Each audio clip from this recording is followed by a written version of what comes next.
Last week I talked about a controversial topic regarding the theology of a particular church. If you're interested in that video, I'll post a link right there. And today we're going to be talking about prophecy, because in America, a lot of people prophesied that a particular person would be reelected to be president. Now, I don't even mention their name because I don't want to get flagged for this video, unfortunately. But that's what happened. So a lot of people prophesied that he would be reelected. That didn't actually happen. And then we have to ask ourselves, what happened here? Now, a lot of people have taken creative liberties to bash these people, call them false prophets and all of those things. And I think I find another example of toxic Christianity right on YouTube. Thank you, YouTube, for all of the beautiful things that you bring. Unfortunately, there's some unhealthy Christian culture going on, so I wanted to bring it up and talk about it. But if I haven't met you yet, my name is Shane, and I've had the privilege of learning about this gift for many years, studying it, and being trained in a ministry school where I got to safely practice this gift.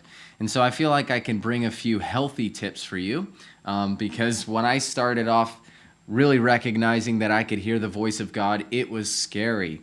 And I didn't know what was left from right. And so there's a lot you can learn from just skipping those sort of experiences that I had and taking it from someone who's been there. So let's get to it. What is prophecy? Well, in simplest terms, it's when God speaks to someone through another person. So for example, if I'm praying for someone and I hear the Lord give me a word for someone, I share it with them, I'm prophesying. It's very simple. Now, I know Hollywood would probably make up a couple of other definitions, whether it's the occult, whether it's fortune telling and foretelling the future and all these other weird bag of tricks. We'll throw that out for now because there actually is a spirit world and people communicate to other things other than God. That's just the way it is. So yes, there are all those things and they're operated by the wrong spirit. But for the sake of brevity, we're just going to go through prophecy and talk about that.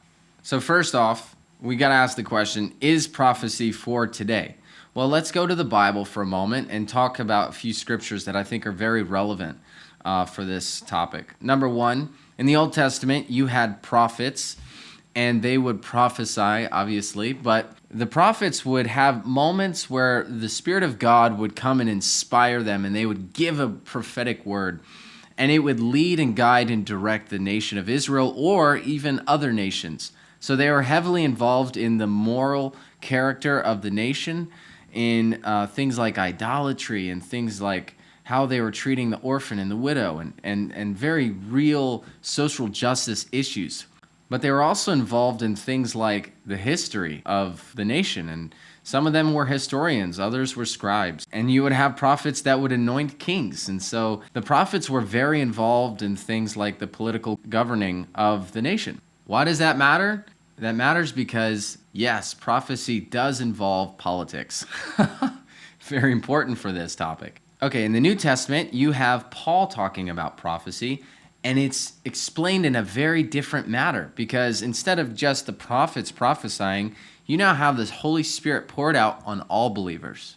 And this changes everything. Jesus himself says, "My sheep hear my voice." And what that means is that we actually have the ability to hear from God, which is incredible and important. Now, some would argue that prophecy in the New Testament is just proclamation, as in it's preaching, but I don't think that's very accurate, so do with it as you will. I don't think that's the accurate translation here, because you see an example of what prophecy is throughout the scriptures. But Paul, especially in 1 Corinthians 14, describes prophecy as something that edifies, exhorts, and comforts. Okay? And so we can look at that as a prototype or as a model for what does healthy New Testament prophecy look like. Paul also says, "Do not despise the gift, and eagerly desire the gifts, especially that you may prophesy." So you hear there's a powerful example that we are to eagerly desire that we may prophesy. I think that's important to note, that in the New Testament, it isn't something that's shoved under a shelf or a rug. This is something that is on God's heart and Can you imagine why? I mean, God himself wants to communicate with us. In the Old Testament, the lack of hearing the voice of God was considered like a plague. In fact, there was about a 400-year time period between the period of Malachi and Matthew in the New Testament that was like a dead period where there were no prophets speaking. And it talked about there being a famine of the voice of God, as if it's like a plague. And so hearing God is a birthright of every believer. And it's an important thing that we should all pursue. So what is prophecy? It's hearing from God. Now, here's some examples in my life that have really impacted other people, and I've been blessed to be part of. I remember a few months ago when the Lord spoke to me about a person and called him Daniel. And I didn't know this person, but as I got and I shared the word, I actually couldn't see anything, nor did I feel particularly inspired. I just was sharing what I sensed the Lord was saying to me. I found out a few days later, though, that the person's name was actually Daniel, and that the season of life he was going through was spot on with what I had shared. And what you see in this is the heart of the Lord for this young man to say, I know your name, and I know what season of life you're in. It was powerful for him, I'm sure.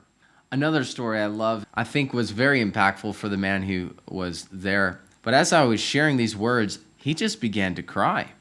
And I didn't know what was happening. I just knew the Lord was touching him in a special way. But afterwards, he said, everything you shared was my life from when I was a child all the way up till now. Like everything in his life was just laid out there, bare before him. And he was weeping by the goodness of God, because God was saying in that moment, son, I know you. I know your life. I have never left you. And I guarantee you, one word given from the Lord can heal years worth of trauma. One word from the Lord can transform someone's life. And so never underestimate the power of prophecy. And you might be in a place where you're like, I've never heard God. I don't know what he sounds like. That's uncomfortable. I would encourage you that maybe you have. You know, a lot of times in different streams, depending on where you're brought up, we all discern the voice of God in different ways. And for you, that might just be as simple as like, wow, I remember that time when I had a verse and I shared it with someone and I felt like it was for them. And you know what? That is prophecy, because you're hearing what the Lord is saying and you're communicating it to another person. So I want to encourage you, what does it look like to pursue the Lord, to eagerly desire the gift, especially that you may prophesy? If you've asked for the gift, it's yours. Now you get to see what that really looks like in practice. So I'd love to hear in the comments below, actually, what has your experience been with prophecy? Is it something that your church teaches, or is it something that you've never grown up with? I'd love to hear. And I'd also love to hear if you have any testimonies. I'd love to hear them in the comments below. Now, this next video, we're going to be talking about what is a false prophet. Like I said, I wanted to bring up these videos so that we can become spiritually aware, biblically grounded, so that we can discern what God is doing today. Because for those of you that have hungry hearts and want to see God, I want to make this a place where we can have edifying conversations. Now, if you haven't yet, I'd encourage you to subscribe and hit the like button if this blessed you, and hit that notification bell too so you can get notified of future posts. And in my next video, we're going to be talking about what is a false prophet.